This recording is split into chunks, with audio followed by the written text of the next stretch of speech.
Hello friends, welcome to my channel. आज की कहानी है नसीब का खेल। कुछ सालों पहले तीन दोस्त हुआ करते थे। दीपक, राजू और श्याम तीनों के नाम थे। दीपक और राजू अच्छे खासे धनवान परिवार से ताल्लुक़ रखते थे, लेकिन श्याम बहुत ही गरीब और साधारण परिवार का था। पैसों के मामले में इतनी असमानताएं होने के बावजूद भी तीनों की दोस्ती ऐसी थी कि वे एक दूसरे के लिए कुछ भी करने के लिए तैयार हो जाते थे। दोनों धनवान दोस्तों ने अपने गरीब दोस्त की परिस्थिति को बदलने के लिए कई बार मदद भी की, लेकिन उसकी परिस्थिति में कोई भी बदलाव नहीं होता था। वे कहते हैं ना कि समय से पहले और नसीब से ज़्यादा किसी को कुछ नहीं मिलता।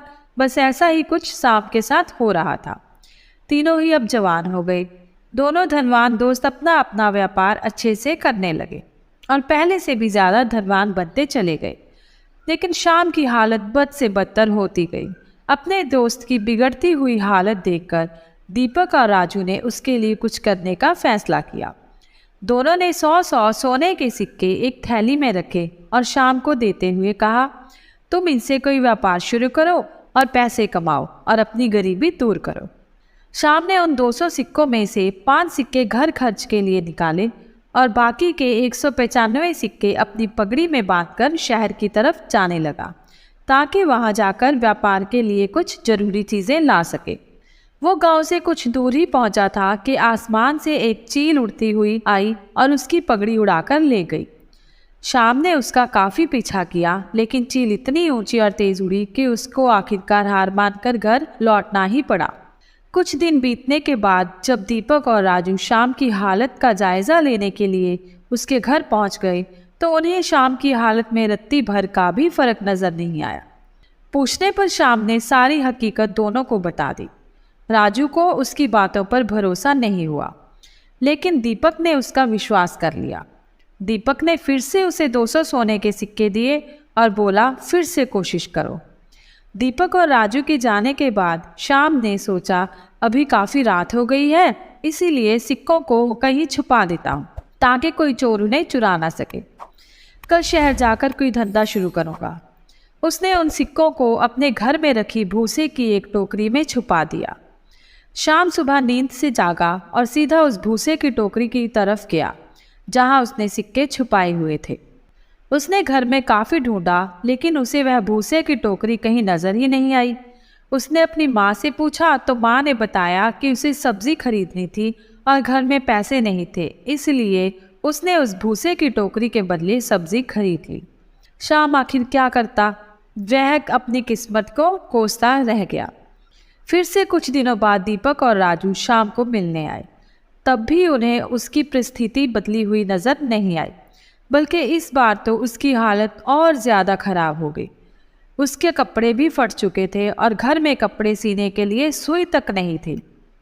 दीपक और राजू के पूछने से पहले ही शाम ने अपने साथ घटित हुई घटना के बारे में सब कुछ सच सच दोनों को बता दिया।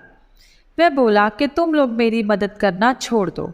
अब तो मुझे भी लगता है कि मेरी किस्मत में धनवान बनना लिखा ही नहीं है। मेरी वजह से तुम्हारा भी काफ़ी नुकसान होता रहता है। राजू को अपने दोस्त की ऐसी हालत देखकर उस पर दया आ गई, लेकिन वह जानता था कि वह चाहे कितनी भी उसकी मदद करने की कोशिश करे, उसका परिणाम बिल्कुल निसफल रहता है। इसलिए वह तुरंत बाजार जाकर एक सुई खरीद कर लाया और उसने शाम को वह सुई दे दी। राजू और दीपक के जाने के बाद शाम ने अपनी माँ से कहकर अपने फटे कपड़े सिलवा लिए। उसी रोज़ उनके पड़ोस में रह रहे मछुआरे की बीवी उनके घर आई और सुई मांगने लगी। वह बोली, मेरे पति को मछलियाँ पकड़ने जाना है, लेकिन हमारा मछली पकड़ने का जाल कई जगह से फट गया है। अगर आपके पास सुई है तो मेरी मदद कर दीजिए, इसके बदले में मैं आपको एक अच्छी सी मछली देकर जाऊँगी। शाम की माँ ने उस महिला को सुई दे दी। अगले दिन वह महिला एक बड़ी सी मछली के साथ उनके घर आई और उन्हें धन्यवाद देते हुए सुई और मछली उनको देकर चली गई। शाम की माँ ने जब मछली को पकाने के लिए काटना शुरू किया तो उसके पेट से चमकीला पत्थर निकला। शाम को वह पत्थर कीमती लगा, तो इसलिए उसने जौहरी के पास जाकर उसकी जांच कराई, तो वो बेहद कीमती हीरा था। उसको बेचकर शाम को 20,000 सोने की मोहरें मिल गई। इतने सारे पैसे उसकी गरीबी दूर करने के लिए काफ़ी थे।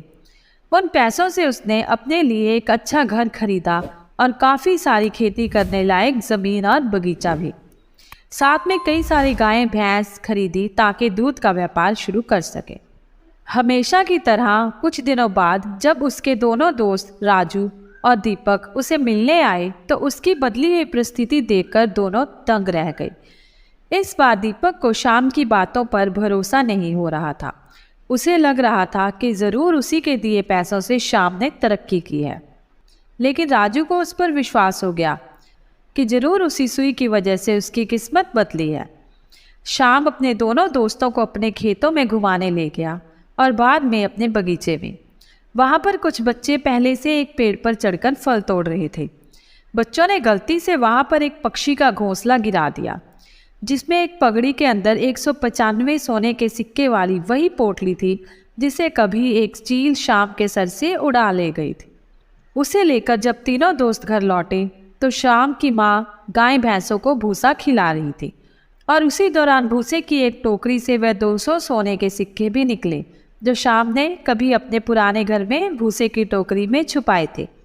उसकी किस्मत कुछ ऐसा खेल खेल रही थी कि उसके हक की सारी चीज़ें और खुशियाँ उसके पास लौटकर आ रही थी। नसीब चमकने की वजह से शाम तो खुश था, लेकिन उससे भी ज़्यादा खुश थे उसके दोनों अच्छे और सच्चे मित्र। दोस्तों, नसीब का खेल ये हिंदी कहानी आपको कैसी लगी? आप अपने विचार कमेंट बॉक्स में ज़रूर बताइए और ऐसे ही मज़ेदार कहानियाँ सुनने के लिए चैनल को सब्सक्राइब कीजिए। धन्यवाद।